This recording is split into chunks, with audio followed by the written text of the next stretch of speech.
Bonjour à tous. Aujourd'hui, je vais vous faire une présentation rapide de l'utilisation de ThinkBack pour réaliser des sauvegardes. ThinkBack pourrait également être utilisé pour de la synchro de données, de l'archivage, mais ce n'est pas ce que nous allons faire aujourd'hui. Nous allons d'abord choisir un disque de sauvegarde. Celui-ci devra avoir à minima 2 fois la capacité des données à sauvegarder, pour avoir de la marge. Si vous pouvez prendre plus, c'est encore mieux. Les disques de type 2 pouces et demi, comme celui-là, je ne les recommande pas pour des sauvegardes. Sur quelques PC, ils sont parfois difficiles à être reconnus pour des questions d'alimentation.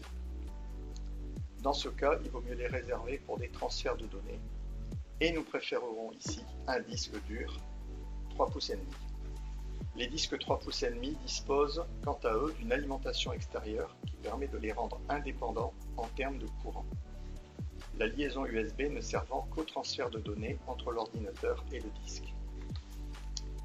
En ce qui concerne les données à sauvegarder, je vous rappelle que ThinkBack n'est pas là pour sauvegarder ni votre système ni vos applis. Le logiciel ne va vous servir qu'à sauvegarder vos documents, images, musique, vidéos, etc.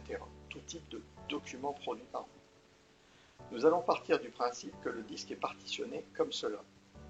Le volume C pour le système et les applis, et le volume D pour les données. Démonstration. Alors, nous voici maintenant sur l'interface de ThinkBack. Nous allons créer un nouveau profil. Donc on va dans Profil, Nouveau. On choisit son nom. On va l'appeler Test Jeudi 1. Suivant. Ici, nous allons choisir le type de profil que nous allons utiliser. Contrairement à ce que l'on pense, on ne va pas utiliser le profil de type sauvegardé. On va utiliser le profil de type miroir, afin d'avoir à la fin la même chose sur la sauvegarde que sur l'original. Les sources, nous allons les définir après. On clique sur C. Il nous avertit qu'il va nous ouvrir la fenêtre de paramétrage, où nous allons pouvoir ici déterminer le paramétrage du profil. Donc la source, ça va être un ensemble de données qui est ici, qui est mon répertoire de documents, comme exemple. En fait, pour vous, vous allez sélectionner plutôt le répertoire complet des données, qui inclut documents, images, musique, etc. En destination, on va aller travailler sur le disque externe qui nous sert à la sauvegarde. Donc on va prendre le répertoire sauvegarde, et dans ce répertoire, je vais créer un nouveau dossier, SVG-1, sauvegarde 1. Et c'est ce répertoire que nous allons sélectionner comme destination. Il y a tout un ensemble de réglages qui sont possibles. La description du profil nous dit que les fichiers seront mirrorés depuis la source vers la destination, etc. Nous, on va faire d'autres choses. On va aller regarder dans les paramètres experts. Quand on va dans les paramètres experts, on voit qu'on a beaucoup plus de possibilités ici sur la gauche. On les verra juste après. Pour l'instant, on va juste faire OK. Le profil est configuré pour supprimer des données. Oui. Ça, c'est une alerte qui vous prévient que votre profil, quand vous allez l'exécuter, il risque de supprimer des données sur la destination. C'est normal. Ce sont les fichiers qui auront été supprimés de la source et que vous voulez donc également supprimer de la destination. OK. Il propose de faire une simulation, on n'en fait pas. Donc là, on se retrouve avec un profil test jeudi de type miroir, avec la source des données, la destination. Ce qu'on va faire, c'est qu'on va l'exécuter. On sélectionne, on fait exécution. Là, en fait, ce qu'il fait dans un premier temps, c'est qu'il fait une analyse de la différence entre la source et la destination. Forcément, comme dans la source, tous les fichiers sont nouveaux et que dans la destination, il n'y a encore rien, il va nous proposer comme candidat à la sauvegarde, c'est-à-dire ici, tous les fichiers. Si on fait défiler l'ascenseur, on voit la totalité des fichiers. Si vous regardez ici sur la droite, vous avez 30 000 fichiers candidats à la sauvegarde. Aucun qui sont uniquement sur la destination. Pourquoi? Parce que c'est la première fois qu'on exécute la sauvegarde. Et si on lance la sauvegarde, pas grave, petit avertissement, comme quoi il n'y a plus assez de place, mais c'est pas grave, je vais le régler après.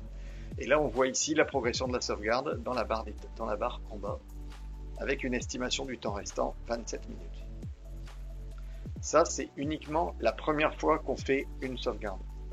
Quand on fait une sauvegarde des autres fois, il ne fait que faire la différence. On va le voir juste après. Donc on ne va pas laisser se dérouler la sauvegarde. On va s'arrêter là pour l'instant et faire comme si on avait déjà une sauvegarde pour voir ce que ça donne quand on refait la sauvegarde. Pour l'instant, je l'arrête et on reprend après. On reprend. À la fin de la sauvegarde, vous avez ici le résultat qui est à l'écran. La sauvegarde a eu lieu, c'est réussi. Réussi, ça veut dire que non seulement tous les fichiers ont été sauvegardés, mais qu'il n'y avait aucun fichier qui était verrouillé par un logiciel, genre un fichier Outlook par exemple, qui ferait qu'il n'aurait pas été sauvegardé. Donc maintenant, si on observe dans l'explorateur notre répertoire sauvegarde sur le disque, on voit qu'on a un répertoire SVG1 qui est complet. Ça, c'est ce qui se déroule lors de la première sauvegarde des données. On va maintenant simuler le fait qu'on ait travaillé pendant quelques jours et que donc on a des données qui ont changé. On a donc éventuellement des fichiers en plus, des fichiers qui ont été modifiés, c'est ce qui est le plus fréquent, et pourquoi pas des fichiers qu'on a entre deux décidé de supprimer. Donc, on revient quelques jours plus tard pour la prochaine sauvegarde, on reprend notre sauvegarde, on l'exécute. Cette fois-ci, il refait la comparaison à nouveau entre la source et la destination. Et là, on voit qu'il y a un certain nombre de fichiers qui ont été ajoutés, c'est-à-dire ce sont des fichiers qui sont présents sur la source, donc sur notre disque Philippe document électronique, et qui ne sont pas présents sur la destination. Ce sont donc des fichiers qu'on a ajoutés. Il est important de les sauvegarder. Plus loin, on va trouver également des fichiers qui ont été modifiés. Ici, ce sont des fichiers, puisqu'on les voit des deux côtés, qui sont présents sur la source et sur la destination. On a notamment les fichiers Outlook, qui sont datés de maintenant, et on a les fichiers de sauvegarde, qui sont datés d'un autre jour, par exemple. Donc là, ces fichiers-là, il va nous proposer de les mettre à jour sur la sauvegarde, pour avoir la dernière version de chaque fichier. Donc là, il va se produire deux choses. Il va nous ajouter des fichiers, et il va nous copier également des fichiers qui ont été modifiés, en les remplaçant. On déclenche l'exécution. Cette fois-ci, quand vous regardez la barre de progression, vous voyez ici que c'est beaucoup plus rapide.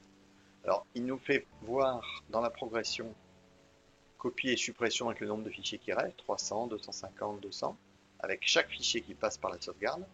Et ici, l'estimation du temps restant, avec le temps et la taille des fichiers.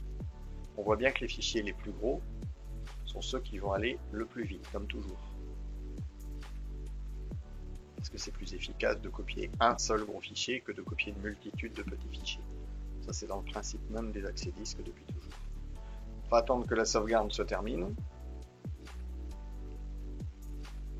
Dès que la sauvegarde est terminée, on va aller voir ce qu'on appelle le fichier de suivi. Le fichier de suivi est un fichier qui va nous permettre de consulter ce qui s'est déroulé lors de la sauvegarde. Ce fichier de suivi, il est réécrasé à chaque sauvegarde. Donc on ne garde que le fichier de suivi de la dernière sauvegarde pour un profil donné. On va le regarder juste après. Voilà. Pour ça, pour consulter le fichier de suivi, on se met sur le profil, sur la ligne du profil, clic droit, voir le fichier de suivi. Le fichier s'ouvre dans un navigateur parce qu'il est sous un format HTML. Et vous avez ici le résumé du nom du profil, est-ce qu'il est réussi, quel était le nom d'utilisateur qui était connecté, le nom de l'ordinateur, la date et l'heure de début des opérations, la quantité de données copiées et la proportion entre les fichiers modifiés, les fichiers non modifiés et les fichiers qui avaient été simplement avec une date et heure modifiée. Vous avez un résumé complet. Vous avez également ici, si vous cliquez là, le détail de tout ce qui a été copié. Ça, c'est pour information si vous voulez aller vérifier votre sauvegarde. Maintenant que notre première sauvegarde est réalisée, il peut être intéressant d'alterner ces sauvegardes. C'est-à-dire de ne pas avoir uniquement sur le disque destination une version unique de nos sauvegardes. Il peut être intéressant de dire, par exemple, si on décide de faire une sauvegarde toutes les semaines, de dire les semaines paires, je vais faire la sauvegarde 1, les semaines impaires, la sauvegarde 2. Donc pour ça, on va créer un nouveau profil en dupliquant celui-là. On a une fonction qui nous permet de copier le profil. Et ce nouveau profil, on va l'appeler test jeudi 2. Il a repris exactement les mêmes caractéristiques que le précédent. La différence, c'est qu'on ne veut pas sauvegarder dans le même répertoire. Donc on va aller le modifier. Et ici, on va changer de chemin. Au lieu de prendre sauvegarde 1 sur notre disque, on va créer un répertoire qu'on va appeler SVG 2. Et c'est ce répertoire qu'on va utiliser. Donc les deux profils sont identiques. Une fois, on sauvegarde dans le répertoire sauvegarde 1. Une fois, on sauvegarde dans le répertoire sauvegarde 2. Maintenant que vous avez deux profils, lorsque vous exécuterez le 1, il effectuera la comparaison entre vos données normales, vos données actuelles et le répertoire sauvegarde 1. La semaine suivante, par exemple, vous effectuerez la sauvegarde 2, où là vous comparez à nouveau vos données normales, mais cette fois-ci par rapport à la sauvegarde 2. Et vous alternerez comme ça les sauvegardes 1 et sauvegarde 2, afin de pouvoir revenir en arrière en cas d'effacement de fichiers ou d'erreur de votre part, sur deux versions de fichiers, celle que vous retrouverez dans la dernière utilisée et la précédente. Si ici on exécute le profil test jeudi 2, le système fait une comparaison entre ce que nous avons sur la source à gauche et dans la destination. On se rend compte qu'il y a un fichier qui est plus récent, et il existe quand même sur la destination. On a tout un ensemble donc de fichiers qui sont présents uniquement sur le disque de sauvegarde dans SVG2, c'est-à-dire sur la destination, mais qu'entre deux, on a décidé de supprimer de nos données courantes. Donc là, il va effectuer automatiquement une suppression des données côté destination. C'est ce qu'on a avec le profil de type miroir. Et quand on déclenche l'exécution, on voit qu'il ne fait que quelques copies et quelques suppressions de fichiers. Il n'y a rien de plus à faire. Là, on a donc notre profil qui s'est exécuté correctement. On a nos deux sauvegardes d'un même jeu de données. Au niveau des options que nous pouvons utiliser maintenant sur les profils, on va aller voir deux options qui sont intéressantes. Donc on va prendre un premier profil, on va le modifier.